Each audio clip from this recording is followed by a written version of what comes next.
And no, it doesn't have everything to do with genetics. Perhaps they had better genes, maybe. But for the most part, it's environmental influences, things they do, decisions that they make, choices that they do or don't do. Why is it that Japanese people are so thin and Americans are so fat? You ever wondered that? Well, in today's video, I'm going to explain exactly why, in the hopes that you'll learn something from this country and you can apply it in your own lives. Japan has one of the lowest rates of obesity in all the world. It's under 4%. In comparison, in the United States, over 30%. It's about 10 times more common to see someone in the USA who's obese than someone in Japan. And not surprisingly, Japan has one of the longest life expectancies in all the world. It's not a coincidence. But the question is, why? Why is this the case? And no, it doesn't have everything to do with genetics. Perhaps they had better genes, maybe.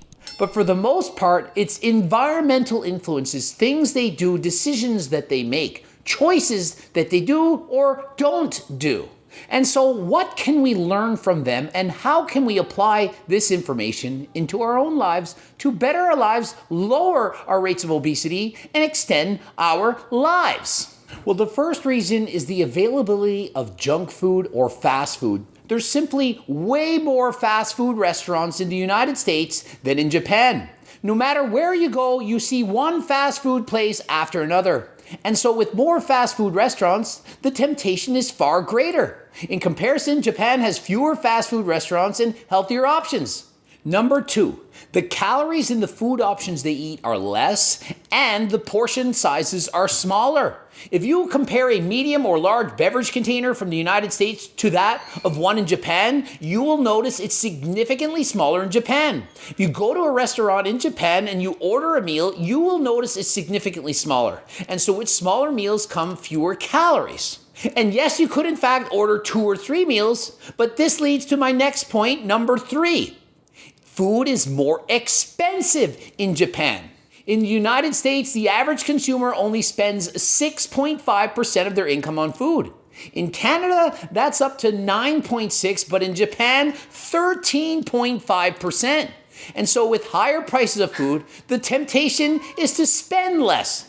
Just think, if that burger and fries cost $1,000, chances are you're probably not going to buy it. And so with higher prices come less demand, and people eat less, consuming fewer calories. I know when I was younger and I'd go to a restaurant and I didn't have a lot of money, I would order one meal and I often would eat before I got there. I had to save money. Now that I have a lot of money, I can order as much as I want. I often will order 2 or 3 meals and a dessert. And so with higher incomes and cheaper prices of foods comes the ability to afford to eat more. The more you eat, the more calories you consume, the more of a surplus you're in, the greater the likelihood of obesity. And number 4, in Japan, they consume far more fish while consuming less meat. Meats typically are higher in calories than fish. Fish is more satiating, more filling, lower in calories. And so in the United States, the average consumer only takes in 7 kilograms of fish a year versus 27.3 kilograms in Japan. And meats, on the other hand, in the United States, they're consuming 98.4 kilograms per year, in comparison to Japan only consuming 51.4. And number 5, and this is a big one, in Japan they consume far less pop or soda than they do in the United States. The average yearly consumption in the United States, 170 liters versus only 32 liters in Japan. Just think of all the extra sugar and calories being consumed in the United States. And what do they drink instead? They drink green tea. Green tea's been shown to help with burning fat, and it's far lower in calories. In Japan, they eat slower. Have you ever tried to eat with a freaking chopstick? I can barely do it. In comparison, when I'm eating with a fork, I can wolf it down. The faster you eat, the more calories you can get down before your body recognizes that you're full. Stomach sends signals to the brain saying, you ate a lot, you can stop now. And so if you slow down your eating, you're going to consume fewer calories because your body realizes that you've had enough. And number 7, Japan simply has more healthy options available to them. And you may be thinking you don't like a lot of options, that you like to eat the same thing all the time, but this is not true. It might apply in the short term, but in the long term, if you have a variety of foods, you are more likely to stick to your diet. With more food options comes less boredom and a greater likelihood to stick to your diet.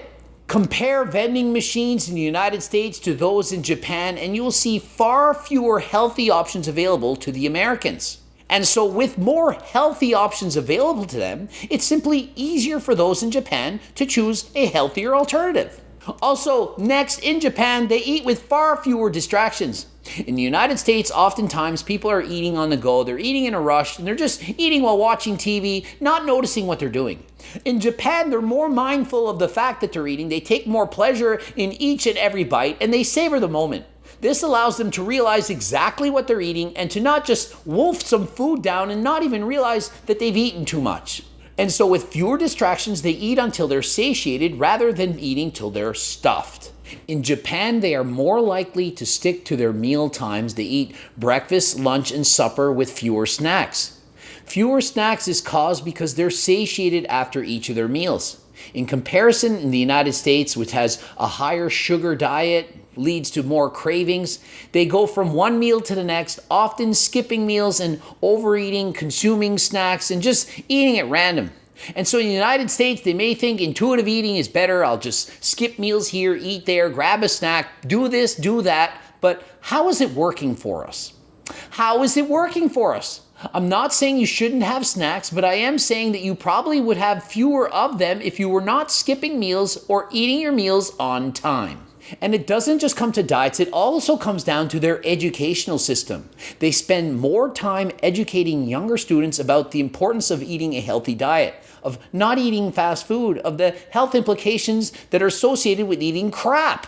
And so with the younger students eating properly and being properly modeled, when they grow up, they continue to do what they've always done.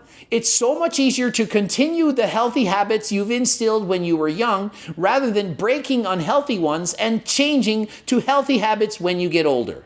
Not to mention, in Japan, they exercise more.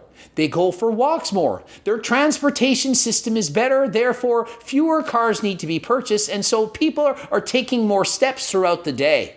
And so when you're able to go for walks more, you feel safe in your neighborhoods, you're less likely to be a victim of crime, you're much more likely to be able to exercise, get the walks that you need, and get more steps. Studies show that people who take more steps throughout the day are less likely to suffer from obesity and to live a longer life. And so there you have it. That is why Japanese people in general seem to be thinner than our American counterparts. Hopefully you learned something. Perhaps you can apply a few of these points into your own lives to allow yourself to be better. And if you are struggling to lose weight, remember, I have a Circle diet book. That book is my life's work. It explains how to lose weight and keep it off once and for all. I also have several cookbooks. If you're hungry every time you go on a diet, you can't stick to your diet, these cookbooks are life changers. Tens of thousands of people have bought the book, lost the weight, and kept it off. And so if you're sick of dieting and you want to finally once and for all lose that weight and keep it off without suffering with eating crap that you don't like, get my freaking cookbooks. And as you can see in the back, harder than last time supplements, including turkesterone, also the Seco protein bar, pre-workouts, protein powders, sleep aid, all kinds of stuff. You can get those by clicking the link in the description. Ending it here. You can follow me on Instagram, Greg Doucette, IFBB Pro, or check out my website, gregdoucette.com. Please watch one of the bloops. Also, subscribe and click the bell button to get notified. And if you can, leave a comment for the algorithm. That would help. Much appreciated. And until next time, I am out.